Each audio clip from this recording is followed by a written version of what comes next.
ಮೊದಲನೇದಾಗಿ ರವಿ ಅಣ್ಣನವರಿಗೆ ಮತ್ತಷ್ಟು ಒಳ್ಳೇದಾಗಬೇಕು, ಆ ದೇವ್ರ ಆಶೀರ್ವದಿಸಬೇಕು ಅಂತ ಹೇಳ್ತಾ ವೇದಿಕೆಯಲ್ಲಿರೋ ಎಲ್ಲ ನನ್ನ ಸ್ನೇಹಿತರಿಗೆ ಒಂದು 15 ನಿಮಿಷ, ಯಾಕೆಂದರೆ ಪ್ರತಿ ಡೈಲಾಗ್ಗೂ ಕ್ಲಾಪ್ ಹೊಡಿಬೇಕು ಅನ್ಸುತ್ತೆ, ಡೈಲಾಗ್ ಇಂಟ್ರಪ್ಟ್ ಆಗುತ್ತೆ ಗುರು. ಏನಿಯಾವ್ ಎಲ್ಲ ಮಂಡ್ಯದ ಜನತೆಗೆ ನಮಸ್ಕಾರ ಅಕ್ಕ.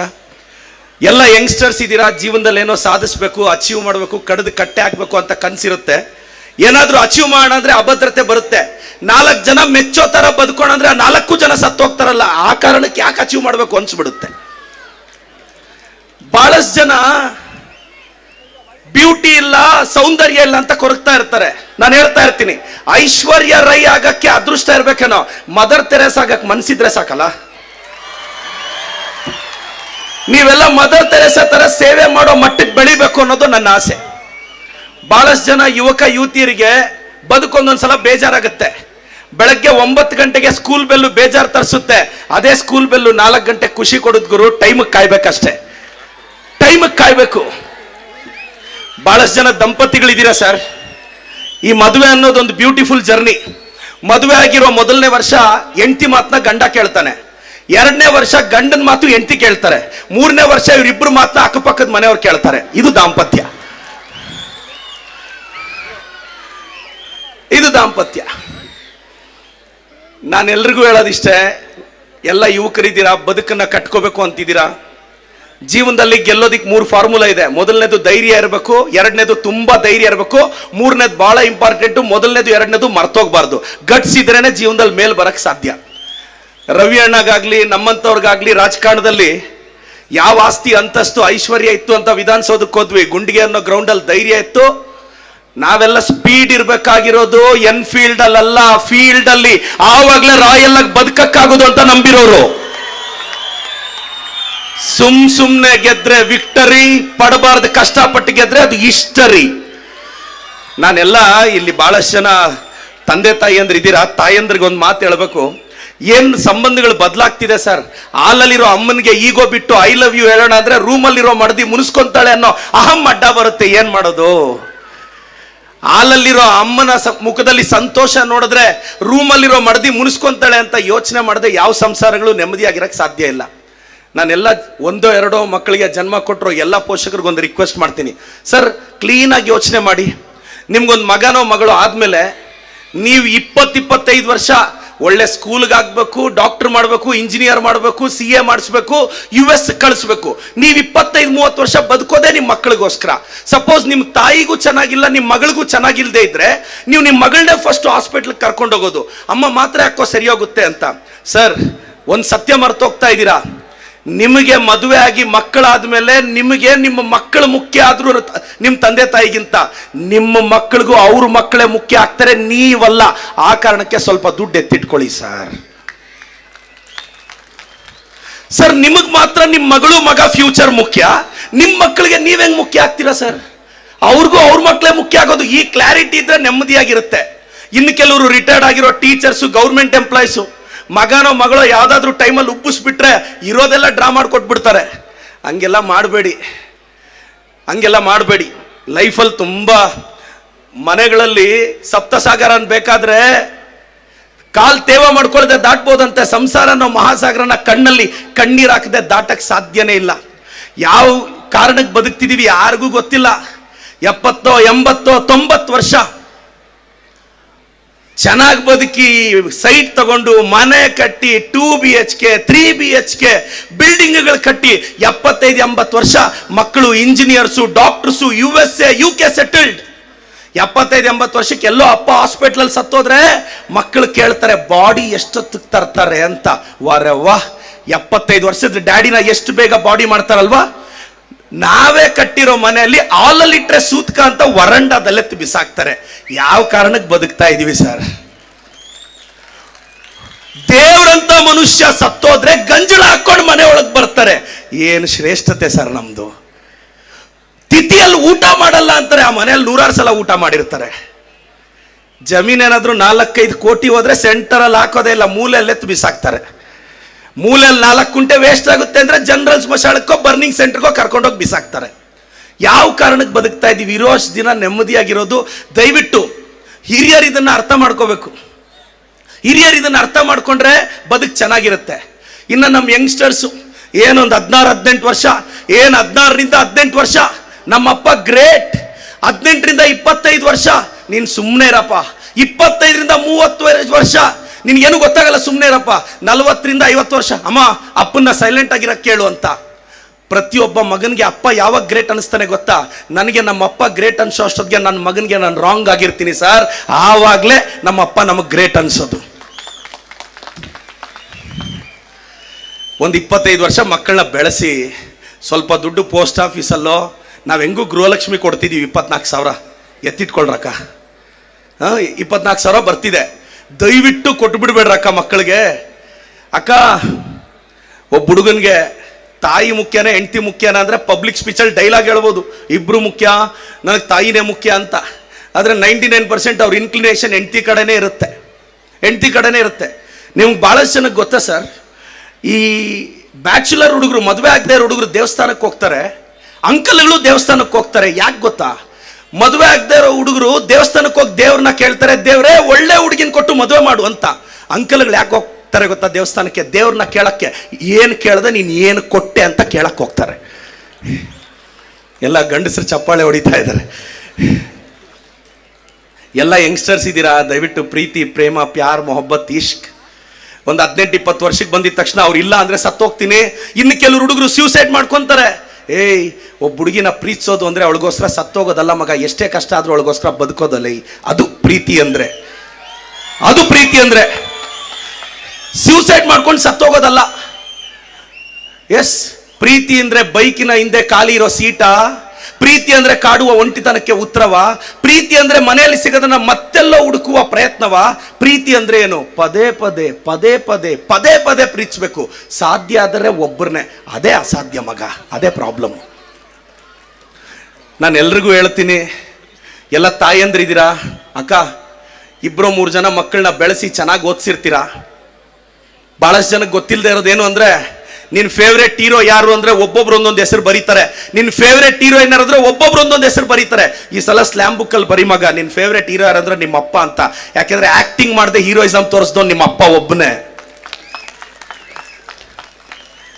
ಅಡಿಗೆ ಮನೇಲಿ ಬೆಳಗ್ಗೆ 5 ಗಂಟೆಗೆ ಎದ್ದು ಗ್ಲಾಮರ್ ಕಳ್ಕೊಂಡಿದ್ದಕ್ಕೆ ನಿನ್ನ ಬದುಕಲ್ಲಿ ಗ್ರಾಮರ್ ಬಂದಿದ್ದು ಅನ್ನೋದು ಬಹಳಷ್ಟು ಜನ ಮರ್ತೋಗ್ಬಾರ್ದು. ಬೆಟ್ಟದ ಮೇಲಿರುವ ದೇವರಿಗಿಂತ ಬೈದು ಬುದ್ಧಿ ಹೇಳೋ ಅಪ್ಪ ದೊಡ್ಡವನು, ಗರ್ಭಗುಡಿಯಲ್ಲಿರುವ ದೇವತೆಗಿಂತ ಜನ್ಮ ಕೊಟ್ಟ ತಾಯಿ ದೊಡ್ಡವಳು ಅಂತ ಎಲ್ಲರೂ ಯಂಗ್ಸ್ಟರ್ಸ್ ಯಾವತ್ತು ಅನ್ಕೊಂತಾರೋ ಆವತ್ತು ಜೀವನ ಚೆನ್ನಾಗಿರುತ್ತೆ. ನಾನು ಯಾಕೆ ಇಷ್ಟು ಮಾತಾಡ್ತೀನಿ ಗೊತ್ತಾ? ನಾನು ಚಿಕ್ಕ ವಯಸ್ಸಲ್ಲಿ ತಂದೆ ತಾಯಿನ ಕಳ್ಕೊಂಡವನು. ವಿಧವೆ ಬಾಧೆ ಏನು ಅಂತ ಮುತ್ತೈದೆಗೆ ಅರ್ಥ ಆಗಲ್ಲ ಅಕ್ಕ. ಏನೋ ಸಮಾಧಾನ ಮಾಡ್ಬೋದು, ಸುಮ್ಮನೆ ಇರಕ್ಕ, ಏನಾಗಲ್ಲ ಅಂತ. ತಂದೆ ತಾಯಿ ವ್ಯಾಲ್ಯೂ ಏನು ಅಂತ ಕಳ್ಕೊಂಡಂತ ನಮ್ಮಂತವ್ರಿಗೆ ಗೊತ್ತಾಗುತ್ತೆ. ನಾನು ಹೇಳೋದಿಷ್ಟೇ, ಫ್ಯಾಮಿಲಿ ಅಂದರೆ FAMILY, father and mother, I love you ಅಂತ ತಂದೆ ತಾಯಿನ ನಾವು ಪ್ರೀತಿಸ್ಬೇಕು. ಸಾಧ್ಯ ಆದರೆ ಈಗೋ ಇಲ್ಲದೆ ನೋಡಿ, ಒಂದು 18-20 ವರ್ಷಕ್ಕೆ ಬಂದಿರೋ ಮಕ್ಕಳು ತಂದೆಗೆ ಹೋಗಿ ಪ್ರತಿಷ್ಠೆ ಅಡ್ಡ ಬಂದ್ಬಿಡುತ್ತೆ. ಹ್ಯಾಪಿ ಬರ್ಡೇ ಡ್ಯಾಡಿ ಅಂತ ಹೇಳಕ್ ಮುಜುಗರ ಆಗುತ್ತೆ. ಸಂಪ್ರದಾಯನೋ ಇಲ್ಲ ಅಡ್ವಾನ್ಸ್ಮೆಂಟೋ ಗೊತ್ತಿಲ್ಲ, ಎಷ್ಟೋ ಮನೆಗಳಲ್ಲಿ ವಿಶ್ ಮಾಡೋಕ್ಕೆ ಹಿಂಜರಿತಾರೆ. ಯಾಕೆಂದ್ರೆ ಬೆಳೀತಾ ಬೆಳೀತಾ ಗರ್ಲ್ ಫ್ರೆಂಡ್ಗೋ ಬಾಯ್ ಫ್ರೆಂಡ್ಗೋ 12 ಗಂಟೆವರೆಗೂ ಎದ್ದಿದ್ದು ಫಸ್ಟ್ ವಿಶ್ ನಂದೇ. ಏನು ಮಾಡೋದು? ದಯವಿಟ್ಟು ನಾನೆಲ್ಲ ಯುವಕ ಯುವತಿಯರಿಗೆ ಹೇಳ್ತಾ ಇದ್ದೀನಿ. ಇನ್ನು ಭಾಳಷ್ಟು ಜನ, ಅಕ್ಕ ನಿಮ್ಮ ಮಕ್ಕಳು ಎಲ್ಲ ಚೆನ್ನಾಗಿ ಓದ್ತಿರ್ತಾರೆ ಅನ್ಕೋಬೇಡಿ. ಒಂದ್ಸಲ SLC ಎಕ್ಸಾಮ್ ಈಗ ಹತ್ರ ಬರ್ತಿದೆ. ಇವನು ಈ ಅಕ್ಕಿ ಡಬ್ಬದಲ್ಲಿ ರಾಗಿ ಡಬ್ಬದಲ್ಲಿ ದುಡ್ಡು ಎತ್ತಿಟ್ರೆ ಇವನು ಎತ್ಕೊಂಡೋಗಿ ಖರ್ಚು ಮಾಡಿಬಿಡ್ತಿದ್ನಂತೆ. ಆ ಕಾರಣಕ್ಕೆ ಅವ್ರ ತಾಯಿ ಒಂದು ಐಡಿಯಾ ಮಾಡಿದ್ರು. 4-5 ತಿಂಗಳಾಯ್ತು, SLC ಎಕ್ಸಾಮ್ ಮುಗಿದೋಯ್ತು. ಒಂದಿನ ಅವ್ರ ಅಮ್ಮನ ಕೇಳ್ದ, ಅಮ್ಮ ಲಾಸ್ಟ್ 4 ತಿಂಗಳಿಂದ ಜನವರಿ ಫೆಬ್ರವರಿ ಮಾರ್ಚ್ ಏಪ್ರಿಲ್ ಎಲ್ಲ ಹುಡುಕ್ತಾ ಇದ್ದೀನಿ, ಮನೇಲಿ ₹1 ಸಿಕ್ತಿಲ್ಲ, ಮನೆಯೆಲ್ಲ ಹುಡುಕ್ಬಿಟ್ಟಿದ್ದೀನಿ, ನೀನು ಎಲ್ಲಿ ಇಡ್ತಿದ್ದೆ ಅಮ್ಮ ಅಂದ್ರೆ, ನೀನು ಟೆಕ್ಸ್ಟ್ ಬುಕ್ಸ್ ಅಲ್ಲಿ ಬಚ್ಚಿಡ್ತಿದ್ನೋ ಅದೊಂದೇ ನೀನು ಸರಿಯಾಗಿ ನೋಡದೆ ಇರೋದು ಮನೆಯಲ್ಲಿ ಅಂತ. ದಯವಿಟ್ಟು ಟೆಕ್ಸ್ಟ್ ಬುಕ್ ಅಲ್ಲಿ ನೀವು ದುಡ್ಡಿಟ್ಟು ನೋಡಿ, ಅದು ಮ್ಯಾಥಮೆಟಿಕ್ಸ್ ಫಿಸಿಕ್ಸ್ ಬುಕ್ ಅಲ್ಲೋ ಇಡಿ, ನಿಮ್ಮ ಹುಡುಗ ವರ್ಷ ಪೂರ್ತಿ ಸೇಫ್. ನವಿಲ್ಗೆರೆ ಬೇರೆ ಇಟ್ಟು ಇಡೀ ಪರವಾಗಿಲ್ಲ. ಒಂದು ನಾನು ಎಲ್ರಿಗೂ ರಿಕ್ವೆಸ್ಟ್ ಮಾಡೋದಿಷ್ಟೇ, ನಿಮ್ಮ ಜೀವನ ಚೆನ್ನಾಗಿರ್ಬೇಕು ಸರ್. ಮಂಡ್ಯದ ಜನದ ಆಶೀರ್ವಾದ ನಮ್ಮೆಲ್ಲರ ಮೇಲೆ ಇದೆ, ನಮ್ಮ ರವಿ ಅಣ್ಣ ಮೇಲೆ ಇರಬೇಕು. ಅವ್ರನ್ನ ತಾವು ಮತ್ತೊಮ್ಮೆ ಆಶೀರ್ವದಿಸ್ಬೇಕು. ನಾನೆಲ್ಲರಿಗೂ, ಪೋಷಕರಿಗೂ, ಮಂಡ್ಯದ ಜನತೆಗೆ, ಎಲ್ಲ ಯುವಕರಿಗೆ, youths R not useless but they are used less ಅಂತ. ನಾವು ಯಾರು ಯೂಸ್ಲೆಸ್ ಅಲ್ಲ. ಒಂದು, ಮಿಡಲ್ ಕ್ಲಾಸ್ ಹುಡುಗರು, ಮಿಡಲ್ ಕ್ಲಾಸ್ ಹುಡುಗಿರು ಧೈರ್ಯವಾಗಿರಿ. ಮತ್ತೆ ಬಹಳಷ್ಟು ಜನ ಯುವತಿಯರು ಸೋಷಿಯಲ್ ಮೀಡಿಯಾದಲ್ಲಿ ಯಾವುದೋ ಒಂದು ಕೆಟ್ಟ ಪೋಸ್ಟ್ ಬಂತು, ಕೆಟ್ಟ ಕಾಮೆಂಟ್ ಬಂತು ಅಂತ ಕೆಲವರು ಹುಡುಗಿರು ಸೂಸೈಡ್ ಮಾಡ್ಕೊಂತಾರೆ, ಕೆಲವರು ಹುಡುಗಿರು ಡಿಸ್ಟರ್ಬ್ ಆಗ್ತಾರೆ. ತಾಯಿ ಒಂದ್ ನೆನಪಿಟ್ಕೊಂಡು, ನಿನಗೆ ಕ್ಯಾರೆಕ್ಟರ್ ಸರ್ಟಿಫಿಕೇಟ್ ಕೊಡಬೇಕಾಗಿರೋದು 4 ಗೋಡೆಗಳ ಮಧ್ಯೆ ನಿನ್ನನ್ನು ಕಟ್ಕೊಳ್ಳೋ ನಿನ್ನ ಗಂಡ ಹತ್ರ ಕೇಳು ಆ ಕ್ಯಾರೆಕ್ಟರ್ ಸರ್ಟಿಫಿಕೇಟ್ನ. ಕಿತ್ತೋಗಿರೋರ ಹತ್ರ ಎಲ್ಲ ಎಕ್ಸ್ಪೆಕ್ಟ್ ಮಾಡೋದು ತಪ್ಪಲ್ವಮ್ಮ. ಕ್ಯಾರೆಕ್ಟರ್ ಅನ್ನೋದು ನಿನ್ನ ಪರ್ಸನಲ್ ಅಸೆಟ್ ತಾಯಿ. Don't make it A public. ಯಾವನ ಹತ್ರ ಸೀನಿಯರು, ಜೂನಿಯರು, ಕ್ಲಾಸ್ಮೇಟು, ಫ್ರೆಂಡು, ಸ್ಟ್ರೀಟಲ್ಲಿ ಹೋದವನು, ಮತ್ತೆ ತಂದೆ ತಾಯಿನೂ ಅಷ್ಟೇ ಸರ್. ಎಲ್ಲದಕ್ಕೂ ಕಂಪ್ಯಾರಿಸನ್. ನೋಡು, ಅವ್ರ ಕಡೆ ನೋಡು, ಇವ್ರ ಕಡೆ ನೋಡು, ಅವನ ಕಡೆ ನೋಡು. ಸರ್, ಒಂದೇ ನನ್ನ ಕ್ವಶನ್, ಪಕ್ಕದ ಮನೆಯವನ್ನೋ ಬೀದಿಯಲ್ಲಿರೋನೋ ನೆಂಟ್ರನ್ನೋ ಕೇಳಿ ಮಗ ಮಗಳನ್ನ ಭೂಮಿಗೆ ತಂದಿದ್ರಾ? ಇಲ್ಲ ತಾನೆ. ಈಗ ಯಾವಾಗ ಸರ್ ಬೆಳೆಸೋವಾಗ ಪ್ರತಿಯೊಬ್ಬರಿಗೂ ಕಂಪೇರ್ ಮಾಡಿಡ್ತೀರಾ, ಪ್ರತಿಯೊಂದಕ್ಕೂ. ಮತ್ತೆ ನೋಡೋ, 98% ನೀನು ಇದೆಯಾ ಸರ್? ಹುಲಿ ಹೊಟ್ಟೆ ಅಲ್ಲಿ ಹುಲಿನೇ ಅಲ್ವಾ ಸರ್ ಹುಟ್ಟೋದು? ನಿಮ್ಮ ಹೊಟ್ಟೆಯಿಂದ ಬಂದವನಲ್ಲ ಸರ್. ನೀವು ಬೈದ್ರೆ ಹೆಂಗೆ? ಅದನ್ನ ಮರ್ತೋಗ್ಬಾರ್ದಲ್ಲ. ನೀವು ಹೇಳ್ತೀರಾ ಹುಲಿ ಹೊಟ್ಟೆಯಿಂದ ಹುಲಿನೇ ಬರೋದು ಅಂತ. ಒಂದ್ಸಲ ತಂದೆ ಮಗ ಕಾರಲ್ಲಿ ಹೋಗ್ತಾ ಇದ್ರಂತೆ. ಕಾರ್ 70 ಹೋಗ್ತಿದೆ, ಮಾರುತಿ. ಪಕ್ಕದಲ್ಲಿ BMW ಪಾಸ್ ಆಯ್ತಂತೆ. ಮಗ ಎತ್ಕೊಂಡು, ಅಪ್ಪ ಅಪ್ಪ ಅಪ್ಪ ಪ್ಲೀಸ್ ಆ ಕಾರ್ನ ಸೈಡ್ ಹೊಡಿ ಅಂದ್ರೆ, ಏಯ್ ಸೈಡ್ ಹೊಡಿಯಕ್ಕಾಗಲ್ಲ, ಸುಮ್ಮನೆ ಇರೋ. ಅಪ್ಪ ಬೇಗ ಸೈಡ್ ಹೊಡಿ ಪ್ಲೀಸ್. ಸೈಡ್ ಹೊಡಿಯಕ್ಕಾಗಲ್ವೋ? ಯಾಕಪ್ಪ? ಅದು 2 ಕೋಟಿ ರೂಪಾಯಿ ಕಾರ್, BMW. ನಮ್ದು ಮಾರುತಿ ವ್ಯಾನು. ನೀವು ಇಟ್ಟಿರೋ ಕಾರೇ ಒಂದು ಸೂಪರ್ ಸ್ಪೀಡ್ ಕಾರ್ನ ಸೈಡ್ ಹೊಡಿಯಕ್ಕಾಗ್ತಿಲ್ಲ. ಅವಾಗ ಹೇಳದ್ನಂತೆ ಮಗ, ಅಪ್ಪ ನನ್ನ ಯೋಗ್ಯತೆನೂ 70% ಅಪ್ಪ, ನೀನು ಯಾವನ್ನೋ ತೋರಿಸಿ 98 ತೆಗಿ ಅಂದರೆ ನನ್ನ ಕೈಯಲ್ಲಿ ಆಗಲ್ಲಪ್ಪ. ಸರ್, ದಯವಿಟ್ಟು ಹುಡುಗಿನ ಕೊಡುವಾಗ US ಅಲ್ಲಿ ಇದ್ದಾರೆ, ಡಾಕ್ಟ್ರು, ಇಂಜಿನಿಯರ್ ನೋಡಬೇಡಿ ಸರ್. IT ಕಂಪನಿಯಲ್ಲಿ ಕೆಲಸ ಮಾಡ್ತಿದ್ದ ತಕ್ಷಣ ನಿಮ್ಮ ಮಗಳ ಬದುಕು ಚೆನ್ನಾಗಿರುತ್ತೆ ಅನ್ನೋ ಕನ್ಕ್ಲೂಷನ್ಗೆ ಬರಬೇಡಿ ಸರ್. ಅವನು ಯಾವಾಗ ಕಿತ್ತಾಗ್ತಾನೋ, ಈಗ ಆರ್ಟಿಫಿಷಿಯಲ್ ಇಂಟೆಲಿಜೆನ್ಸು ಯಾವಾಗ ಕೆಲಸ ಹೋಗುತ್ತೋ, ಯಾವಾಗ ಕಂಪ್ನಿಯಿಂದ ಆಚೆ ಬರ್ತಾರೋ ಗೊತ್ತಿಲ್ಲ. ಮಂಡ್ಯದಲ್ಲಿ ರೈತರ ಮಕ್ಕಳು ಇದ್ದಾರೆ ಸರ್. ಮಂಡ್ಯದ ಹುಡುಗರು, ಉತ್ತರ ಕರ್ನಾಟಕದವರೆಗೂ ದಯವಿಟ್ಟು ಮಂಡ್ಯದ ಹುಡುಗರು, ಉತ್ತರ ಕರ್ನಾಟಕ ಸರ್, ರೈತರ ಮಗ ಸರ್, ಅಲ್ಲೆಲ್ಲೋ US ಅಲ್ಲಿ ಹೋಗಿ ಕ್ಯಾಲಿಫೋರ್ನಿಯಾದಲ್ಲಿ ಸೆಟ್ಲ್ ಆಗಿ ತಂದೆ ತಾಯಿ ಸತ್ತೋದ್ರೆ ವೀಸಾ ಸಿಗ್ಲಿಲ್ಲ ಅಂತ ನೆಪ ಹೇಳಿ ವಿಡಿಯೋ ಕಾಲಲ್ಲಿ ಅಪ್ಪ ಅಮ್ಮ ನೋಡಿ ಮಣ್ಣು ಮಾಡೋ ಮಕ್ಕಳಿಗಿಂತ ಕಷ್ಟನ ಸುಖನೋ ಬೆಳಗ್ಗೆ ಒಂದಷ್ಟು ಇಟ್ಟು ಹಾಕಿ ಬೆಳೆಸೋ ತಂದೆ ತಾಯಿ ನೋಡ್ಕೊಳ್ಳೋ ಮಕ್ಕಳೇ ಶ್ರೇಷ್ಠ ಸರ್. ರೈತರ ಮಕ್ಕಳನ್ನ ನಂಬಿ ಸರ್. ಸರ್, ಮನೆ ದೊಡ್ಡದಾಗಿದ್ದ ತಕ್ಷಣ ನಿಮ್ಮ ಮಗಳ ಬದುಕು ಚೆನ್ನಾಗಿರುತ್ತೆ ಅನ್ನೋ ಅಸಂಪ್ಷನ್ಗೆ ಬರಬೇಡಿ ಸರ್. ಬಡವ್ರ ಮಕ್ಕಳು ಎಲ್ಲ ಇರ್ತಾರೆ. ಬಟ್ ಇನ್ನೊಂದು ನಾನು ಎಲ್ರಿಗೂ ಹೇಳಕ್ಕೆ ಇಷ್ಟಪಡ್ತೀನಿ ನೋಡಿ, ಜೀವನದಲ್ಲಿ ಒಂದು ತಲೆಯಲ್ಲಿ ಇಟ್ಕೊಳ್ಳಿ, ಈ ಸಮಾಜ ನಮ್ಮನ್ನ ತುಂಬಾ ಮಿಸ್ಗೈಡ್ ಮಾಡುತ್ತೆ. ಯಾಕೆ ಅಂತ ಹೇಳ್ತೀನಿ. ಪ್ರತಿಯೊಬ್ರು ಏನು ಹೇಳ್ತಾರೆ? ದುಡ್ಡು ಮುಖ್ಯ ಅಲ್ಲ ಅಂತಾರೆ. ನಾವೆಲ್ಲರೂ ಒದ್ದಾಡ್ತಿರೋದು ಅದಕ್ಕೆ ಅಲ್ವಾ ಸರ್? ಅದಕ್ಕೆ ಅಲ್ವಾ? ಈ ಸತ್ಯನ ಹೇಳ್ಕೊಡಲ್ಲ. ಯಾಕೆಂದ್ರೆ ಎಲ್ಲರೂ ದುಡ್ಡು ಮಾಡ್ಬಿಟ್ರೆ, ಎಲ್ಲರೂ ಬೆಳೆದ್ಬಿಟ್ರೆ, ಎಲ್ಲರೂ ಹೆಸರು ಮಾಡ್ಬಿಟ್ರೆ, ಈ ಸಮಾಜ ಕೆಲವು ಅಸಂಪ್ಷನ್ಸ್ ಅಲ್ಲಿ ಇಟ್ಟಿದೆ ನಮ್ಮನ್ನ. ದಯವಿಟ್ಟು ಅದರಿಂದ ಆಚೆ ಬನ್ನಿ. ಹೆಸರು ಮಾಡಬೇಕು, ಬೆಳಿಬೇಕು. ಇನ್ನು ಕೆಲವರು ಹೇಳ್ತಾರೆ ನಾವು ಚೆನ್ನಾಗಿ ಕಷ್ಟಪಟ್ಟು ಬೆಳೆದು ಎಲೆ ಮರೆಕಾಯಿ ತರ ಇರಬೇಕು ಅಂತ. ನಾನು ಹೇಳ್ತೀನಿ, ನೀನ್ ಗೆದ್ದ ಮೇಲೆ ಎಲೆ ಮರೆಕಾಯಿ ತರ ಇರಂಗಿದ್ರೆ ಯಾಕೆ ಕಷ್ಟಪಟ್ಟೆ ಅನ್ನೋದು ನನ್ನ ಕ್ವಶನ್. ಇರೋಗು ಇವಾಗಲೇ ಆರಾಮಾಗಿ ಎಲೆ ಮರೆಕಾಯಿ ತರ. ನೀನ್ ಗೆಲ್ಲಬೇಕು, ಹೇಳಬೇಕು, ನಾನಿದ್ದೀನಿ ಅಂತ ನಿನ್ ಬಗ್ಗೆ ಹೇಳಕ್ ನಿನಗೆ ಮುಜುಗರ ಆದ್ರೆ ಬೇರೆಯವ್ರಿಗೇನು ಕೆಲಸ ನಿಮ್ ಬಗ್ಗೆ ಹೇಳಕ್ಕೆ? ದಯವಿಟ್ಟು ನಿಮ್ ಬಗ್ಗೆ ಹೇಳಿ ಸರ್. ಜೀವನದಲ್ಲಾಗ್ಲಿ ವಾಟ್ಸಪ್ ಅಲ್ಲಾಗ್ಲಿ ಜನ ಸ್ಟೇಟಸ್ಸೇ ನೋಡೋದು, ಇನ್ನೇನು ನೋಡಲ್ಲ. ಜೀವನದಲ್ಲಾಗ್ಲಿ ವಾಟ್ಸಪ್ ಅಲ್ಲಾಗ್ಲಿ ಸ್ಟೇಟಸ್ಸೇ ನೋಡೋದು. ಇದನ್ನ ತಲೆಯಲ್ಲಿ ಇಟ್ಕೊಳ್ಳಿ. ನಮ್ಮೆಲ್ಲ ಯಂಗ್ಸ್ಟರ್ಸ್ 1-2 ವರ್ಷ, 3 ವರ್ಷ, 4 ವರ್ಷ ಏನು ಮನೆಗಳಲ್ಲಿ ಜೆಂಟ್ಲ್ಮ್ಯಾನ್ಗಳ ಥರನೇ ಕಾಣಿಸ್ತಿರ್ತೀರಾ. ಮನ್ಸಲ್ಲಿ ಯಾವುದೋ ಹುಡುಗಿನ ಹಾಕೊಂಡು ಅವಳಿಲ್ಲ ಅಂದರೆ ಸತ್ತೋಗ್ಬೇಕು ಅನ್ನೋ ರೇಂಜಿಗೆ ಬಂದಿರ್ತೀರಾ. ಇನ್ನು ಹುಡುಗಿರು ಅಷ್ಟೇ, ಹುಡುಗರು ಅಷ್ಟೇ, ಅತಿ ಥರ ಮಾಡಿರ್ತಾರೆ. ಏನು ಹುಡುಗ ಒಬ್ಬ ಹುಡುಗಿನ ಪ್ರೀತಿಸಿದ ತಕ್ಷಣ ಹುಡುಗಿಯವ್ರ ಅಪ್ಪ ಅಮ್ಮನ ಇವನು ಅತ್ತೆ ಮಾವ ಅನ್ನೋದೇನು, ಹುಡುಗನವ್ರ ಅಪ್ಪ ಅಮ್ಮನ ಅತ್ತೆ ಮಾವ ಅನ್ನೋದೇನು ಅವರಿಬ್ರಿಗೂ ಗೊತ್ತಿಲ್ಲದೆ ಇರೋದಂದ್ರೆ ರಿಯಲ್ ಅತ್ತೆ ಮಾವ ಇನ್ನೆಲ್ಲೋ ಇರ್ತಾರೆ. ಒಂದು 6-7 ವರ್ಷ ಆದ್ಮೇಲೆ ಅಪ್ಪ ಅಮ್ಮ ಹುಡುಕ್ತಾರೆ ಅಂತ. ಇಂಡಿಯಾದಲ್ಲಿ ಲವ್ ಮ್ಯಾರೇಜ್ ಅಷ್ಟು ಈಸಿ ಅಲ್ಲ. ಹುಡುಗ ಹುಡುಗಿನ ಇಷ್ಟಪಡ್ಬೇಕು, ಹುಡುಗಿ ಹುಡುಗನ ಇಷ್ಟಪಡಬೇಕು. ಅದಾದ್ಮೇಲೆ ಹುಡುಗ ಅವ್ರ ಅಪ್ಪ ಅಮ್ಮ ಹುಡುಗಿನ ಇಷ್ಟಪಡಬೇಕು, ಹುಡುಗಿಯವ್ರ ಅಪ್ಪ ಅಮ್ಮ ಹುಡುಗನ ಇಷ್ಟಪಡಬೇಕು, ಹುಡುಗನವ್ರ ನೆಂಟರು ಹುಡುಗಿರ ಫ್ಯಾಮಿಲಿನ ಇಷ್ಟಪಡಬೇಕು, ಹುಡುಗಿಯವ್ರ ನೆಂಟರು ಹುಡುಗನ ಫ್ಯಾಮಿಲಿನ ಇಷ್ಟಪಡಬೇಕು. ಇಷ್ಟೆಲ್ಲ ಇಷ್ಟಪಡೋರ್ಗು ಇವರಿಬ್ರು ಇಷ್ಟಪಡ್ತಿರ್ತಾರ ಇಲ್ವಾ ಅನ್ನೋದೇ ಡೌಟ್. ಅದೇ ಪ್ರಾಬ್ಲಮ್. ದಾಂಪತ್ಯದಲ್ಲಿ ಬಹಳಷ್ಟು ಜನ, ನಾನು ಮದುವೆ ಆಗೋದಕ್ಕಿಂತ ಮುಂಚೆ ದಾಂಪತ್ಯದ ಬಗ್ಗೆ ಮಾತಾಡ್ತಿದ್ದೆ. ಅವರೆಲ್ಲ ಹೇಳ್ತಿದ್ರು, ಮಗನೇ ಮದುವೆ ಆಗಿ ಫಿಲಾಸಫಿ ಮಾತಾಡೋಕೆ ಗೊತ್ತಾಗುತ್ತೆ ಅಂತ. ಮದುವೆ ಆಗಿರೋ ಸತ್ರಲ್ಲಿ ತುಂಬ ಚೆನ್ನಾಗಿರುತ್ತೆ ಸರ್. ಬೆಳಗ್ಗೆ 5 ಗಂಟೆಗೆ ಹೆಂಡತಿ ಎದ್ದು ಕೌಸಲ್ಯ ಸುಪ್ರಜಾ ರಾಮಪೂರ್ವ ಸಂಧ್ಯಾ ಪ್ರವರ್ತತೆ ಕ್ಯಾಸೆಟ್ ಹಾಕಿ ಮನೆ ಮುಂದೆ ರಂಗೋಲಿ ಹಾಕಿ ಗಂಡನಿಗೆ ಬೆಡ್ ಕಾಫಿ ಕೊಟ್ಟು ಸ್ನಾನಕ್ಕೆ ಟವಲ್ ಕೊಟ್ಟು ತಿಂಡಿ ಹಾಕ್ಕೊಟ್ಟು ಬಾಕ್ಸ್ಗೆ ಹಾಕ್ಕೊಟ್ಟು ರೀ ಬೇಗ ಮನೆಗೆ ಬನ್ರಿ ಅಂತ ಕರೀತಾಳೆ. ಇನ್ನು ಈ ಹುಡುಗನೂ ಅಷ್ಟೇ, ಅತಿಗತಿ ಚಿನ್ನ ರನ್ನ ಬಂಗಾರು ಟೈಟ್ಲ್ಗಳ ಅವಶ್ಯಕತೆ ಇಲ್ಲದೆ ಇದ್ರು ಟೈಟ್ಲ್ಗಳು ಹಾಕಿ ಬಳಸ್ತಾ ಇರ್ತಾನೆ. ಒಂದು 6 ತಿಂಗಳಾದ್ಮೇಲೆ ಕೌಸಲ್ಯ ಸುಪ್ರಜಾ ರಾಮಪೂರ್ವ ಸಂಧ್ಯಾ ಪ್ರವರ್ತತೆ ಕ್ಯಾಸೆಟ್ ಕಳೆದೋಗುತ್ತೆ. ಮನೆ ಮುಂದೆ ರಂಗೋಲಿ ಪೇಂಟಿಂಗ್ ಅಲ್ಲಿ ಬಿದ್ದೋಗುತ್ತೆ. ಬೆಡ್ ಕಾಫಿ ಕೊಡ್ತೀನಿ ಇರ್ರಿ, ಸ್ನಾನಕ್ಕೆ ಟವಲ್ ಎತ್ಕೊಂಡು ಹೋಗಕ್ಕಾಗಲ್ವಾ? ಹೋಗ್ ಬರಲ್ಲ, ಅದನ್ನ ಡೈಲಿ ಹೇಳ್ಬೇಕಾ? ಮದುವೆ ಆಗಿರೋ ಹೊಸತ್ರಲ್ಲಿ ಸಂಜೆ 5 ಗಂಟೆ ಆದ್ರೆ ಸಾಕು ಮನೆಗೆ ಹೋಗೋಣ ಅಂತ ವೆಯ್ಟ್ ಮಾಡ್ತಿದ್ದ ಗಂಡ ಬರ್ತಾ ಬರ್ತಾ ರಾತ್ರಿ 10 ಗಂಟೆ ಆದ್ರೂ ಬರಲ್ಲ. ಆಗ ಹೆಂಡತಿ ಹೋಗಿ ಅತ್ತೆ ಹತ್ರ, ಅತ್ತೆ ನಿಮ್ಮ ಮಗ ಬಂದಿಲ್ಲ ಫೋನ್ ಮಾಡಿ ಅಂದ್ರೆ, ನೀವು ಕರೆ ಮಾಡಿರುವ ಚಂದಾದಾರರು ವ್ಯಾಪ್ತಿ ಪ್ರದೇಶದಿಂದ ದೂರ ಉಳಿದಿದ್ದಾರೆ ಅಂತ ಬರುತ್ತೆ. ಅಣ್ಣ ರಾತ್ರಿ 10:30ಗೋ 11 ಗಂಟೆಗೋ ಮನೆಗೆ ಹೋದ್ರೆ ಬಾಗಿಲು ತೆಗಿಯುವಾಗ ಅಮ್ಮ ಹತ್ರ ಬಂದು ಬಾಗಿಲು ತೆಗಿತಾರೆ. ಅದನ್ನೆಲ್ಲ ಪ್ರೀತಿ ಅನ್ಕೋಬೇಡಿ, ಡೌಟ್ ಅಣ್ಣ ಅದು. ನೀವು 10:30 11 ಗಂಟೆಗೆ 12 ಗಂಟೆಗೆ ಮನೆಗೆ ಹೋದ್ರೆ ಅಮ್ಮ ಹತ್ರಕ್ಕೆ ಬಂದು ಡೋರ್ ತೆಗಿತಾಳೆ. ಭಾಳಷ್ಟು ಜನಕ್ಕೆ ನೀವೇನು ಅನ್ಕೋದು ನಮ್ಮಮ್ಮಗೆ ಏನು ಪ್ರೀತಿನೋ ಅಂತ. ಭಾಳಷ್ಟು ಜನ ತಾಯಂದ್ರು ಮಕ್ಕಳ ಮೇಲೆ ದೊಡ್ಡ ಕನಸು ಕಟ್ಕೊಂಡಿರ್ತೀರ. ಮೇಡಮ್ ನಿಮಗೆ ಮದುವೆ ಆದಾಗ ನಿಮ್ಮ ಗಂಡ ನಿಮ್ಮ ಮಾತು ಕೇಳಬೇಕು ಅಂತ ಬಯಸಿದ್ದು ನೀವು ತಪ್ಪು, ಕರೆಕ್ಟ್ ತಾನೆ?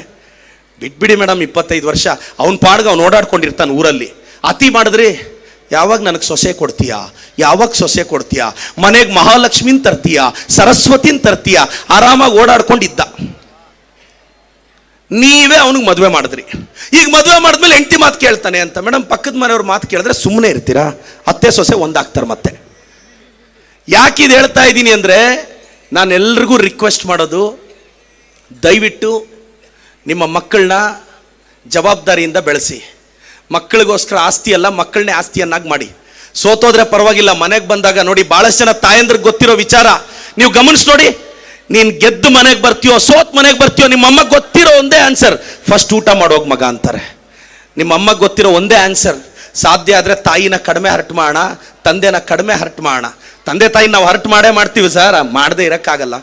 ಸಾಧ್ಯ ಆದರೆ ಕಡಿಮೆ ಹರ್ಟ್ ಮಾಡಿ. ನಾನು ಹೇಳೋದಿಷ್ಟೇ ತಾಯಿ, ಎಲ್ಲ ಹೆಣ್ಮಕ್ಳಿಗೆ ಹೇಳೋದಿಷ್ಟೇ.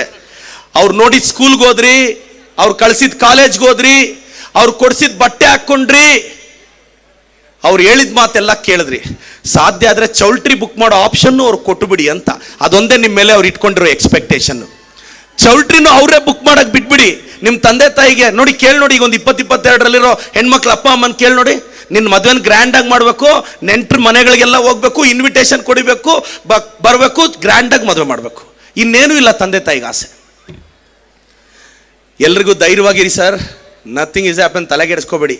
ಇನ್ನು ನಮ್ಮ ರೈತರಿಗೊಂದು ರಿಕ್ವೆಸ್ಟ್ ಮಾಡ್ತೀನಿ, ಅಣ್ಣ ಒಂದು 5 ಲಕ್ಷನೋ 10 ಲಕ್ಷನೋ 20 ಲಕ್ಷನೋ ಬೆಳೆ ಮೇಲೆ ಸಾಲ ತೆಗೆದಿರ್ತೀರ. ಒಂದೊಂದು ಸಲ ಬ್ಯಾಂಕ್ಗೆ ಕಟ್ಟಕ್ಕಾಗಲ್ಲ, ಸತ್ತೋಗ್ಬೇಕು ಅನಿಸುತ್ತೆ ಸರ್. ಭಯ ಬೀಳಬೇಕಾಗಿರೋದು ಸಾಲ ಕೊಟ್ಟಿರೋ ಬ್ಯಾಂಕ್ ಮ್ಯಾನೇಜರು, ನೀವಲ್ಲ. ಧೈರ್ಯವಾಗಿರಿ ಸರ್. ಸರ್ ನೀವ್ಯಾಕೆ ಸರ್ ಸತ್ತೋಗ್ತೀರಾ ಸರ್? ಮ್ಯಾನೇಜರ್ ಸೂಸೈಡ್ ಮಾಡ್ಕೋಬೇಕು ಸರ್, ಅಯ್ಯೋ ವಾಪಸ್ ಕೊಡ್ತಾನೋ ಇಲ್ವೋ ಅಂತ. ಆರಾಮಾಗಿರಿ ಸರ್. ಮನೆ ಹತ್ರ ಬಂದು ಗಲಾಟೆ ಮಾಡ್ತಾನೆ, ಏನು ಮಾಡ್ತಾರೆ ಸರ್? ಸಾಲ ವಾಪಸ್ ಕೊಡು ಅಂತಾರೆ, ಕೊಡಲ್ಲ ಹೋಗು ಅಂತಾರೆ. ಸ್ವಲ್ಪ ನೀವು ಸತ್ತೋಗ್ಬೇಡಿ ಸರ್. ಸರ್ ನೀವೇನೋ 10 ಲಕ್ಷ 20 ಲಕ್ಷ ಸಾಲ ಇದೆ ಅಂತ ನೀವು ಹೆಚ್ಚು ಕಡಿಮೆ ಮಾಡ್ಕೊಂಡ್ರೆ, ವಯಸ್ಸಿಗೆ ಬಂದಿರೋ ಮಗಳಿಗೆ ಮದುವೆ ಮಾಡೋರು ಯಾರು ಸರ್? ವಯಸ್ಸಿಗೆ ಬಂದಿರೋ ಮಗನಿಗೆ ದಾರಿ ತೋರಿಸೋರು ಯಾರು ಸರ್? ನೀವು ಗಟ್ಟಿಯಾಗಿರ್ಬೇಕು ಸರ್. ಏನಾಗುತ್ತೆ ಸರ್? ಮನೆ ಹತ್ರ ಬಂದು ಬೈತಾರ, ಬೈಲಿ. ಅಯ್ಯೋ ಬೀದಿಯಲ್ಲಿ ಮಾನ ಮರ್ಯಾದೆ ಹೋಯ್ತು, ಫೀಲ್ ಎಲ್ಲ ಆಗ್ಬೇಡಿ ಸರ್. ನಾವು ಹೆಂಗೆಲ್ಲ ಬೈಸ್ಕೊಂತೀವಿ ನೋಡಿ, ಮಾನ ಮರ್ಯಾದೆ ಇಲ್ಲದೆ ನೋಡಿ ಸರ್. ನಮ್ಮನ್ನ ಹೆಂಗ್ ಬೈತಾರೆ ಸರ್? ನಾನು ಬೈಸ್ಕೊಂಡಿರೋದ್ರಲ್ಲಿ ನೀವು 2 ಸಲ ಬೈಸ್ಕೊಂಡ್ರು 2 ದಿನ ಊಟ ಬಿಡ್ತೀರಾ? ಕೆಟ್ಟದಾಗ ಬೈತಾರೆ, ಕೆಟ್ಟದಾಗಿ ಪೇಡ್ ಕಾಮೆಂಟ್ಸ್ ಹಾಕ್ತಾರೆ. ನಾನು ತಲೆ ಕೆಡಿಸ್ಕೊಳ್ಳಲ್ಲ. ಯಾಕೆ ಅಂದರೆ ನನಗೆ ಗೊತ್ತಿದೆ, ನನ್ನ ನಿಯಮ ಯಾವನೂ ಕಟ್ಟಲ್ಲ ಗುರು, ನಾನೇ ಕಟ್ಕೋಬೇಕು ಅಂತ. ಯಾರಾದ್ರೂ ಹೊಗಳದವನು ಒಂದು EMI ಕಾಸು ಹಾಕ್ತಾನಾ? ಹಾಕಂಗಿದ್ರೆ ಹೇಳಿ. ನನ್ನನ್ನು ಕೆಲವ್ರು ಕೇಳ್ತಾರೆ, ಪ್ರದೀಪ್ ಈಶ್ವರ್ ನಿಂದು ಮಾತು ಜಾಸ್ತಿ, ನೀನು ಬಾಯಿ ಮುಚ್ಕೊಂಡಿರು ಅಂತ ಕೆಲವರು ನಮ್ಮೂರಲ್ಲಿ ನನ್ನ ಫ್ರೆಂಡ್ಸ್ ಹೇಳ್ತಾರೆ. ನಾನು ಹೇಳ್ದಲ್ಲ, ನೀನು ಕಡಿಮೆ ಮಾತಾಡಿ, ಏನಾದರೂ ಕಡ್ದು ಕಟ್ಟೆ ಹಾಕಿದರೆ ಮಗನೇ ಹೇಳು, ನಾನು ಸೈಲೆಂಟ್ ಆಗಿರ್ತೀನಿ. ನಾನು ಜಾಸ್ತಿ ಮಾತಾಡಿ ಪರಿಶ್ರಮ ನೀಟ್ ಅಕಾಡೆಮಿ ಕಟ್ಟಿದ್ದೀನಿ, ಚಿಕ್ಕಬಳ್ಳಾಪುರಕ್ಕೆ MLA ಆಗಿದ್ದೀನಿ. ನಾನು ಹೇಳೋದಿಷ್ಟೇ, ಅವ್ರು ಯಾರೋ ಹಂಗಿರಂಗೆ ಹಂಗಿದ್ದಂಗೆ ಹಿಂಗಿರ್ಬೇಕು ಅಂತ ಎಲ್ಲ ಯೋಚನೆ ಮಾಡಬೇಡಿ. ನಿಮ್ಗೆ ಹೆಂಗೆ ಅನ್ಸುತ್ತೋ ಹಂಗಿರಿ, ಆರಾಮಾಗಿರಿ, ತಲೆಗೆಡ್ಸ್ಕೋಬೇಡಿ, ಜಾಸ್ತಿ ಟೆನ್ಷನ್ಸ್ ಎಲ್ಲ ತಗೋಬೇಡಿ, ಕೂಲಾಗಿರಿ ಸರ್. ದೊಡ್ಡ ಅವಮಾನ ಆದರೆ ಏನು ಮಾಡಬೇಕು ಸರ್? ಬೈದಿರೋನು ಸತ್ತೋಗ್ತಾನೆ, ಭಯ ಬೀಳ್ಬೇಡಿ. ಬೈಸ್ಕೊಂಡವನು ಹೋಗ್ತಾನ, ಬೈದಿರೋನು ಹೋಗ್ತಾನ, ಒಂದು 40-50 ವರ್ಷ ಕಾಯ್ಬೇಕಷ್ಟೆ. ಏನಿದೆ ಸರ್, 60-70 ವರ್ಷ ಆದಮೇಲೆ ದೇವಸ್ಥಾನಗಳಿಗೆ, ಡಯಾಗ್ನೋಸ್ಟಿಕ್ ಸೆಂಟರ್ಗಳಿಗೆ ಓಡಾಡೋದು ಬಿಟ್ಟರೆ ಇನ್ನೇನಿರುತ್ತೆ? ಏನೂ ಇರಲ್ಲ. ನಾನೆಲ್ಲ ಯಂಗ್ಸ್ಟರ್ಸ್ಗೆ ಒಂದು ಹೇಳೋದು, ಹುಡುಗರು ದಯವಿಟ್ಟು, ನಾನು ಯಾಕೆಂದರೆ ಪೋಷಕರಿಗೆ, ನಿಮ್ಮ ಮಕ್ಕಳಿಗೆ ನೀವು ಹೇಳೋಕ್ಕಾಗಲ್ಲ ಸರ್. ನಾನೇನಾದ್ರು ತುಂಬ ಫಿಲಾಸಫಿಕಲ್ ಹೇಳಿದ್ರೆ ಅವ್ರು ಕೇಳಲ್ಲ ಸರ್. ಅವ್ರ ದಾರಿಯಲ್ಲಿ ಹೋಗಿ ಹೇಳ್ಬೇಕು ಅವ್ರಿಗೆ. ನಾನು ತುಂಬ ಫಿಲಾಸಫಿಕಲ್ ಹೆಂಗೆ ಓದಬೇಕು, ಏಕಾಗ್ರತೆ ಇರಬೇಕು ಅಂದರೆ ಅವನು ಕೇಳಲ್ಲ, ಯಾರಿಗೂ ಇವನು ಅಂತಾರೆ. ಅವ್ರ ದಾರಿಯಲ್ಲೋಗೆ ಸ್ವಲ್ಪ ಮಟ್ಟಿಗೆ ಸರ್. ಇಲ್ಲಿ ಯಾರಿಗೋಸ್ಕರ ಯಾರೂ ಬದಲಾಗಲ್ಲ. ನಾನು ಹೇಳೋದಿಷ್ಟೇ, ತಲೆಗೆಡಿಸ್ಕೋಬೇಡಿ. ಕೆಲವರು ಹುಡುಗರು ಆವಾಗ ನೋಡ್ತಾ ಇರ್ತೀನಿ, ಯಾವುದೋ ಲವ್ ಫೇಲ್ಯೂರ್ ಅಂತ ಸತ್ತೋಗ್ಬಿಡ್ತಾರೆ. ಏನು ಡೈಲಾಗು, ಪ್ರೀತಿಯಲ್ಲಿದ್ದಾಗ 7 ಜನ್ಮಕ್ಕೂ ನೀನೇ ಬೇಕು. ಮದುವೆ ಆದಮೇಲೆ 6 ತಿಂಗಳಾದ್ಮೇಲೆ ಈ ಡೈಲಾಗ್ ಹೇಳೋ ನೋಡೋಣ. ಮದುವೆಗಿಂತ ಮುಂಚೆ ಪ್ರೀತಿಲಿದ್ದಾಗ 7 ಜನ್ಮಕ್ಕೂ ಯಾವುದೋ ಹೊಸ ಸಾಂಗ್ ಬರುತ್ತೆ, ಕೇಳೋದು, ಇನ್ಸ್ಪೈರ್ ಆಗೋದು. ಮದುವೆ ಆದ್ಮೇಲೆ 6 ತಿಂಗಳಾದ್ಮೇಲೆ ಈ ಡೈಲಾಗ್ ವ್ಯಾಲಿಡಿಟಿನೇ ಇರಲ್ಲ. ಮದುವೆ ಆಗಿರೋ ಅಂಕಲ್ಸ್ಗೆಲ್ಲ ಗೊತ್ತಿದ್ದು. ಮದುವೆ ಆದ್ಮೇಲೆ ಅಲ್ವಾ ಸರ್, ತುಂಬಾ ಚೆನ್ನಾಗಿ ಬೆಳೆದಂತ ಹುಡುಗನ್ಗೆ ಟಿವಿ ನೋಡುವಾಗ ಕರೆಂಟ್ ಹೋದ್ರೆ ಅದೇ ದೊಡ್ಡ ಕಷ್ಟ, ರಿಮೋಟ್ ಎತ್ತು ಬಿಸಾಕ್ತಾನೆ. ತುಂಬಾ ಚೆನ್ನಾಗಿ ಬೆಳೆದಂತ ಹುಡುಗಿಗೆ ಮುಖದ ಮೇಲೆ ಮೊಡವೆ ಬಂದ್ರೆ ಅದೇ ದೊಡ್ಡ ಕಷ್ಟ, ಹೋಗ್ ಮಮ್ಮಿ ನಾನು ಕಾಲೇಜ್ಗೆ ಹೋಗಲ್ಲ ಅಂತಾಳೆ. 90% ಬರೋ ಮಗ 60% ಬಂದ್ರೆ ಅವ್ರ ಅಪ್ಪನಿಗೆ ಅದೇ ದೊಡ್ಡ ಕಷ್ಟ. ಇನ್ ಟೈಮ್ಗೆ ಬಾಯ್ ಫ್ರೆಂಡ್ ಮೆಸೇಜ್ ಬರಲ್ಲ ಅಂದ್ರೆ ಬೆಳೆದ್ ನಿಂತಿರೋ ಹುಡುಗಿಗೆ ಅದೇ ದೊಡ್ಡ ಕಷ್ಟ. ಇಷ್ಟಪಟ್ಟು ಹುಡುಗಿ ಮತ್ತೊಬ್ಬನ ಜೊತೆ ಸಲಿಗೆಯಿಂದ ಮಾತಾಡಿದ್ರೆ ಬೆಳೆದ್ ನಿಂತಿರೋ ಹುಡುಗನಿಗೆ ಅದೇ ದೊಡ್ಡ ಕಷ್ಟ. ಕಷ್ಟ ಅಂದ್ರೆ ಯಾವ್ದು ಗೊತ್ತಾಗೋರು? ತುಂಬಾ ಚೆನ್ನಾಗಿ ಬೆಳೆದಂತ ಹುಡುಗನಿಗೆ ಟಿವಿ ನೋಡುವಾಗ ಕರೆಂಟ್ ಹೋಯ್ತು ಅಂತ ರಿಮೋಟ್ ಎದ್ದು ಬಿಸಾಕ್ತಾನೆ ನೋಡಿ. ಅವನಿಗೊಂದೇ ಒಂದ್ಸಲ ಕರೆಂಟ್ ಕಂಬ ಹತ್ತಿ ಶಾಕ್ ತಿಂದು ಸತ್ತೋಗಿರೋ ಲೈನ್ ಮ್ಯಾನ್ ಮಗನ ಕಷ್ಟ ತೋರಿಸಿ, ಮಗನೇ ಅವನದಲ್ಲೇ ಕಷ್ಟ ನಿಂದಲ್ಲ ಅಂತ. ಮುಖದ ಮೇಲೆ ಮೊಡವೆ ಬಂತು ಅಂತ ಬೇಜಾರು ಬೀಳೋ ಹುಡುಗಿಗೆ ಹಳ್ಳಿಗಳ ಕಡೆ ಹೆರಿಗೆ ಟೈಮಲ್ಲಿ ಸರ್ಕಾರಿ ಆಸ್ಪತ್ರೆ ಜನರಲ್ ವಾರ್ಡ್ ಅಲ್ಲಿ ಬಡ ಕುಟುಂಬದ ಹೆಣ್ಣು ಮಕ್ಕಳು ಅನುಭವಿಸೋ ಹೆರಿಗೆ ನೋವು ತೋರಿಸಿ, ಅದಮ್ಮ ಕಷ್ಟ ನಿಂದಲ್ಲ ಅಂತ. 90% ಬರೋ ಮಗ 60% ಬಂದಂತ ಬೇಜಾರು ಬೀಳೋ ತಂದೆಗೆ ಮಾನಸಿಕ ಅಸ್ವಸ್ಥ ಹುಡುಗನ ತಂದೆಯ ಸಹನೆ ತೋರಿಸಿ. ಇನ್ ಟೈಮ್ಗೆ ಬಾಯ್ ಫ್ರೆಂಡ್ ಮೆಸೇಜ್ ಬರಲಿಲ್ಲ ಅಂತ ಬೇಜಾರು ಬೀಳೋ ಹುಡುಗಿಗೆ ತಂದೆ ತಾಯಿನ ಕಳ್ಕೊಂಡು ತಂಗಳನ್ನ ತಿಂದು ಔಟ್ಡೇಟೆಡ್ ಬುಕ್ಸ್ ಓದಿ ಅಪ್ಡೇಟ್ ಆಗಿ ರ್ಯಾಂಕ್ ಬರೋ ಸ್ಲಮ್ ಹುಡುಗಿಯರ ಕತೆ ತೋರಿಸಿ. ಇಷ್ಟಪಟ್ಟು ಹುಡುಗಿ ಮತ್ತೊಬ್ಬನ ಜೊತೆ ಸಲಿಗೆಯಿಂದ ಮಾತಾಡಿದ್ರು ಅಂತ ಬೇಜಾರು ಬೀಳೋ ಹುಡುಗರಿಗೆ ತಂದೆ ತಾಯಿನ ಕಳ್ಕೊಂಡು ಬ್ಯಾಕ್ ಗ್ರೌಂಡ್ ಇಲ್ಲದೆ ವಿಧಾನಸೌಧದಲ್ಲಿ ಒಂದು ಚೇರ್ಗೆ ಖರ್ಚೀಪ್ ಆಗಿರೋ ನನ್ನಂತವನ್ನು ತೋರಿಸಿ. ನಾನು ನಿಮ್ಗೆಲ್ಲ ಹೇಳೋದಿಷ್ಟೇ. ನಾನು ಇದನ್ನ ಯಾವುದೋ ಬುಕ್ಕಲ್ಲಿ ಓದ್ಕೊಂಡು ಯಾವುದೋ ಸಿನಿಮಾ ನೋಡಿಕೊಂಡು ಡೈಲಾಗ್ ಹೇಳ್ತಿಲ್ಲ. ನನ್ನನ್ನು ಬೈತಿರ್ತಾರೆ, ಇವನು ಡೈಲಾಗ್ ಹೇಳ್ತಿರ್ತಾನೆ. ನೀವು ಹೇಳಿ ನೋಡೋಣ ಬರುತ್ತೇನ? ನಿಮ್ಮನೆಯಲ್ಲೂ ಟಿ ವಿ ಇದೆಯಲ್ಲ, ರಿವೈಂಡ್ ಮಾಡ್ಕೊಂಡು ಒಂದು ಡೈಲಾಗ್ ಹೇಳಿ ನೋಡೋಣ. ಡೈಲಾಗ್ ಅಲ್ಲ ಸರ್, ಇದು ಸರಸ್ವತಿ ಸರ್, ಇದು ಸರಸ್ವತಿ. ಇದು ನಾನು ಸರಸ್ವತಿ ನೊಲಿಸ್ಕೊಂಡಿದ್ದೀನಿ, ಅದಕ್ಕೆ ಲಕ್ಷ್ಮೀ ದೇವಿನೂ ಜೊತೆಯಲ್ಲಿದ್ದಾಳೆ. ವರ್ಷಕ್ಕೆ 700-800 ಜನ MBBS ಡಾಕ್ಟರ್ಸ್ನ ರೆಡಿ ಮಾಡ್ತಿದ್ದೀನಿ. ಒಂದು ಸಂಸ್ಥೆ ಕಟ್ಟಿದ್ದೀನಿ. ದೈವ ಬಲ ಚೆನ್ನಾಗಿತ್ತು. ನನಗೆ ಕಾಶಿ ವಿಶ್ವನಾಥನ ಆಶೀರ್ವಾದ ನನಗೆ ಭಾಳ ಮುಖ್ಯ. ನನಗೆ ದೈವ ಸಂಕಲ್ಪ ಇಲ್ಲ ಅಂದರೆ ಇವೆಲ್ಲ ಆಗಲ್ಲ ಸರ್. ಅಣ್ಣ ರವಿ ಅಣ್ಣ, ಭೋಗನಂದೀಶ್ವರ ಟೆಂಪಲ್ ಇದೆ ನಮ್ಮಲ್ಲಿ. ಶಿವರಾತ್ರಿಯಲ್ಲಿ ಭೋಗನಂದೀಶ್ವರ ಟೆಂಪಲಲ್ಲಿ ರಥ ಮುರಿದೋಗುತ್ತೆ. ಅದಾಗಿದ್ದು 1 ತಿಂಗಳಿಗೆ ನನಗೆ ಟಿಕೆಟ್ ಸಿಗುತ್ತೆ. ಆ ಭೋಗನಂದೀಶ್ವರ ನನ್ನನ್ನು ಗೆಲ್ಸ್ಕೊಂಬರ್ತಾನೆ. ನೀವು ನಂಬ್ತಿರಲ್ಲ, ನನಗೆ ಬಿ ಫಾರ್ಮ್ ಸಿಕ್ಕಿದ್ದು 1 ವರ್ಷದ ಹಿಂದೆ. ನಾನು ಕಾಶಿ ವಿಶ್ವನಾಥನ ದೇವಸ್ಥಾನದಲ್ಲಿ ದರ್ಶನಕ್ಕೆ ಹೋಗಿರ್ತೀನಿ. ಇವೆಲ್ಲ ಕೋ ಇನ್ಸಿಡೆನ್ಸಸ್. ಈ ದೇವಸ್ಥಾನಕ್ಕೆ ಬಂದು ಹೋಗಿದ್ದೀನಿ, ರಾಜಭವನಕ್ಕೂ ಹೋಗ್ತೀನೇನೋ, ನಂಬಿಕೆ ಇದೆ, ದೇವ್ರ ಆಶೀರ್ವಾದ. ಪೂಜೆಗೆ ಬರ್ತೀನಣ್ಣ, ನನಗೆ ನಂಬಿಕೆ ಇದೆ. ನಾನೆಲ್ಲ ಪುಕ್ಸಟ್ಟೆ ಸಿಗೋ ಕನಸನ್ನ ಕಾಣಕ್ಕೆ ಏನು ಪ್ರಾಬ್ಲಮ್ ಇದೆ? ಕನಸು ಪುಕ್ಸಟ್ಟೆಲ್ಲೋ ದೊಡ್ಡದಾಗಿ ಕಾಣೋಣ. ಮತ್ತೆ ನಾಳೆ ಕಷ್ಟಪಟ್ಟು ಪಡೆಯೋ ಗೆಲುವನ್ನ ಹೆಂಗೆ ಸೆಲೆಬ್ರೇಟ್ ಮಾಡೋಕ್ಕಾಗತ್ತೆ ಸರ್? ಎಲ್ಲ 40-50 ವರ್ಷ ದಾಟಿರೋರ್ಗೆ ಆರೋಗ್ಯ ಜೋಪಾನ ಸರ್, ಆರಾಮಾಗಿರಿ ಸರ್, 4 ಕಾಸು ಎತ್ತಿಟ್ಕೊಳ್ಳಿ ಸರ್, ಮಕ್ಕಳಿಗೆ ಎಷ್ಟಾದರೂ ಇದು ಮಾಡಿ, ಸ್ವಲ್ಪ ದುಡ್ಡಾದರೂ ಇರಲಿ ಸರ್. ನಾಳೆ 60-70 ವರ್ಷ ಆದರೆ ಒಂದೊಳ್ಳೆ ಹಾಸ್ಪಿಟ್ಲಲ್ಲಿ ಒಂದೊಳ್ಳೆ ಟ್ರೀಟ್ಮೆಂಟ್ ತಗೊಳ್ಳೋ ಶಕ್ತಿ ಆದರೂ ಇರ್ಬೇಕು ಸರ್. ಅಷ್ಟೆಲ್ಲ ದುಡ್ದು ಒಂದು MRI ಸ್ಕ್ಯಾನ್ಗೋ, ಒಂದು CT ಸ್ಕ್ಯಾನ್ಗೋ ದೊಡ್ಡ ಸಾಲಲ್ಲಿ ಆಸ್ಪತ್ರೆಯಲ್ಲಿ ನಿಲ್ಲೋ ಪರಿಸ್ಥಿತಿ ನಿಮಗೆ ಬರಬಾರ್ದು ಸರ್. ನಾಳೆ ಮೆಡಿಸಿನ್ಗೂ ಮಾತ್ರೆಗಳಿಗೂ ದುಡ್ಡನ್ನ ಯಾರನ್ನೋ ನೆಂಟರನ್ನ ಕೇಳಿ ಗೂಗಲ್ ಪೇ ಮಾಡಿಸ್ಕೊಂಡ ಇರಬಾರ್ದು ಸರ್. ಎಲ್ಲೋ ಗೂಗಲಲ್ಲೇ ಇಲ್ಲದೆ ಇರೋ ನಿಮ್ಮ ಮಗನ ಇತಿಹಾಸನ ಗೂಗಲಲ್ಲಿ ಬರ್ಸಿರ್ತೀರಾ, ನಿಮ್ಮ ಮಗಳ ಇತಿಹಾಸನ ಗೂಗಲಲ್ಲಿ ಬರಂಗೆ ಮಾಡಿರ್ತೀರಾ. ಆದರೂ ಮಕ್ಕಳು ನೆಗ್ಲೆಕ್ಟ್ ಮಾಡಿ ಹೊರಟೋಗ್ತಾರೆ. ತಪ್ಪೇನಿಲ್ಲ ಸರ್, ನೀವು ಅವ್ರನ್ನೂ ಬ್ಲೇಮ್ ಮಾಡಬಾರ್ದು ಸರ್ ಜಾಸ್ತಿ. ಅವ್ರಿಗೂ ಹೆಂಡ್ತಿ ಮಕ್ಕಳು ಫ್ಯೂಚರು ಅವ್ರ ಎಜುಕೇಷನ್ ಎಲ್ಲ ಇರುತ್ತೆ ಸರ್. ಇದನ್ನ ಅರ್ಥ ಮಾಡ್ಕೊಳ್ಳಿ ಸರ್. ಸುಮ್ಮನೆ ಯಾವುದೋ ಕಾಲದಲ್ಲಿ ಒಬೇರಾಯನ ಕಾಲದಲ್ಲೆಲ್ಲ ಇರಬೇಡಿ ಸರ್. ಸಾಕಿದ್ದೀರಾ, ಮದುವೆ ಮಾಡಿದ್ದೀರಾ, ಅವ್ರ ಭಾಗ ಅವ್ರಿಗೆ ಕೊಡಿ, ಜಾಸ್ತಿ ಎಕ್ಸ್ಪೆಕ್ಟೇಷನ್ಸ್ ಇಟ್ಕೋಬೇಡಿ ಅಷ್ಟೇ. ನೀವೊಂದು ಮಗಳಿಗೆ ಮದುವೆ ಮಾಡಿ ಕಳಿಸಿದ್ರೆ ಭಾಳಷ್ಟು ಜನ ಹೆಣ್ಮಕ್ಳಿಗೆ ಗೊತ್ತಿಲ್ಲ, ಮದುವೆ ಗ್ರ್ಯಾಂಡ್ ಆಗುತ್ತೆ, ಮದುವೆ ಫಿಕ್ಸ್ ಆಗುತ್ತೆ ರೀ, ಇಂಥ ಸ್ಕೂಲ್ಗೆ ಹಾಕ್ರಿ ಅಂತ ಹೇಳೋದೇ ಅಮ್ಮನ ಕರ್ತವ್ಯ. ಸ್ಕೂಲ್ ಫೀಸ್ ಕಟ್ಟೋದು ಅಪ್ಪನೇ ಸರ್. ಇಂಥ ಹುಡುಗ ಇರಲಿ ಅಂತ ಹೇಳಿ ಅಮ್ಮ ಹೇಳಿದ್ರೆ ಚೌಲ್ಟ್ರಿಗೆ ಅಡ್ವಾನ್ಸು, ಮುತ್ತೂಟೋ ಮಣಾಪುರಮಲ್ಲಿ ಗೋಲ್ಡ್ ಫ್ಲೆಡ್ಜ್ ಮಾಡು, 40-50 ಲಕ್ಷ ಸಾಲ ಮಾಡು, 2% 3% ಬಡ್ಡಿ ಕಟ್ಟು ಅಪ್ಪನ ಹೆಗಲಿಗೆ. ಆದರೂ ಅಮ್ಮ ಎಮೋಷ್ನಲ್ ಆಗ್ತಿರ್ತಾಳೆ. ಮಗಳನ್ನ ಗಂಡನ ಮನೆಗೆ ಕಳಿಸೋವಾಗ ಕಾರ್ ಹತ್ಸಕ್ಕೋ ಬಡ್ಜೆಟ್ ಸಪೋರ್ಟ್ ಮಾಡಲ್ಲ ಅಂದರೆ ಬಸ್ ಹತ್ಸಕ್ಕೆ ಹೋಗೋವಾಗ ಅಮ್ಮ ಅಳ್ತಿರ್ತಾಳೆ, ಬಿಕ್ಕಳಿಸಿ ಅಯ್ಯೋ ನನ್ನ ಮಗಳನ್ನ ಅಳಿಯ ಚೆನ್ನಾಗಿ ನೋಡ್ಕೊತಾನೆ ಇಲ್ವೋ. ದೂರದಲ್ಲಿ ಅವ್ರ ಅಪ್ಪ ಅಳಲ್ಲ, ಸೈಲೆಂಟಾಗಿ ಇರ್ತಾರೆ.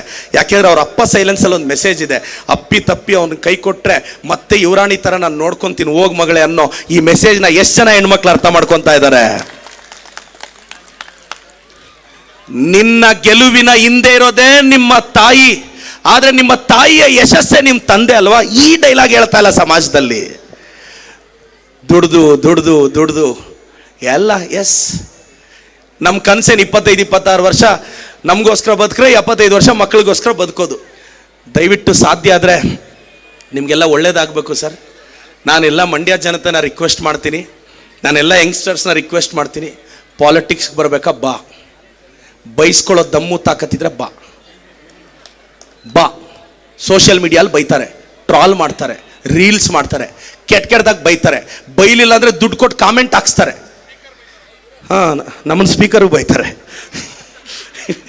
ನನಗೆ ಅಫಿಷಿಯಲ್ ವಿರೋಧ ಪಕ್ಷದ ನಾಯಕರು UT ಖಾದರ್ ಸಾಹೇಬ್ರು, ನನಗೆ ಮಾತ್ರ ಇಬ್ಬರು ವಿರೋಧ ಪಕ್ಷದ ನಾಯಕರು, R ಅಶೋಕಣ್ಣ ಮತ್ತು UT ಖಾದರ್ ಅವರು.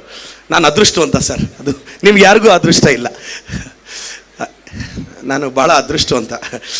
ಎಸ್, ಎಲ್ಲೋ ಚಿಕ್ಕಬಳ್ಳಾಪುರಕ್ಕೆ 18 ಕಿಲೋಮೀಟರ್ ದೂರದಲ್ಲಿರೋ ಪೆರೇಸಂದ್ರದಲ್ಲಿ ಹುಟ್ಟಿದವರು ನಾನು. ಭಾಳಷ್ಟು ಜನ ಗೊತ್ತಿರಬೇಕು ಸರ್, ಎಲ್ಲ ಬಡವ್ರ ಮಕ್ಕಳಿಗೆ, ಮಿಡಲ್ ಕ್ಲಾಸ್ ಮಕ್ಕಳಿಗೆ ಹೇಳ್ತೀನಿ.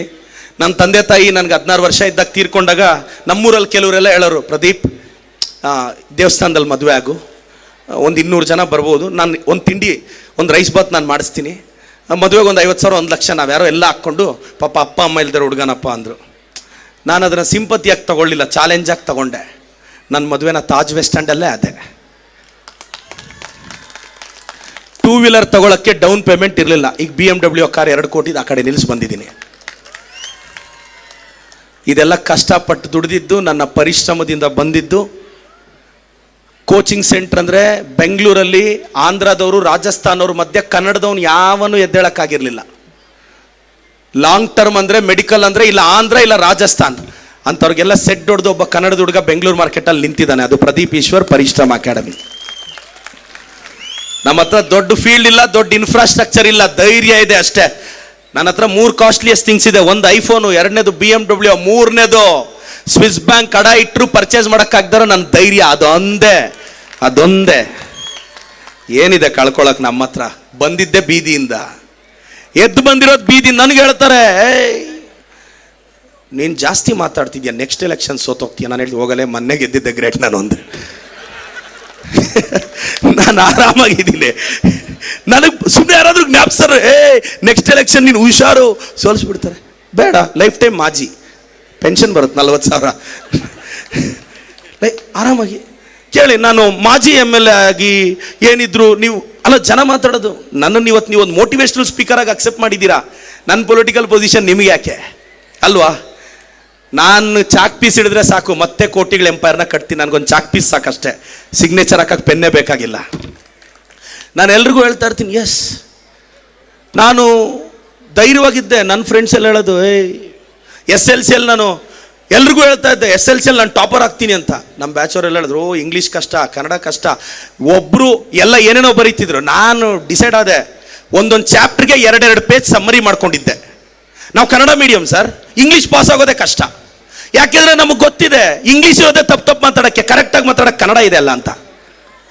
ನಾನು ಇಂಗ್ಲೀಷ್ ಈಗಲೂ ತಪ್ಪೆ ಅಣ್ಣ, ಇಂಗ್ಲೀಷು ಕರೆಕ್ಟಾಗಿ ಮಾತಾಡಿದ್ರೆ ಹೆಂಗಣ್ಣ, ಕನ್ನಡ ಇದೆ ಅಲ್ಲ ಕರೆಕ್ಟಾಗಿ ಮಾತಾಡೋಕ್ಕೆ. ಪ್ರತಿ ಚಾಪ್ಟರ್ಗೂ 2 ಪೇಜ್ ನೋಟ್ಸ್ ಮಾಡ್ಕೊಂಡಿದ್ದೆ. ನನ್ನ ಫ್ರೆಂಡ್ಸ್ ಏನೇನೋ ಗ್ರಂಥಗಳು ಓದ್ತಾ ಇದ್ರು.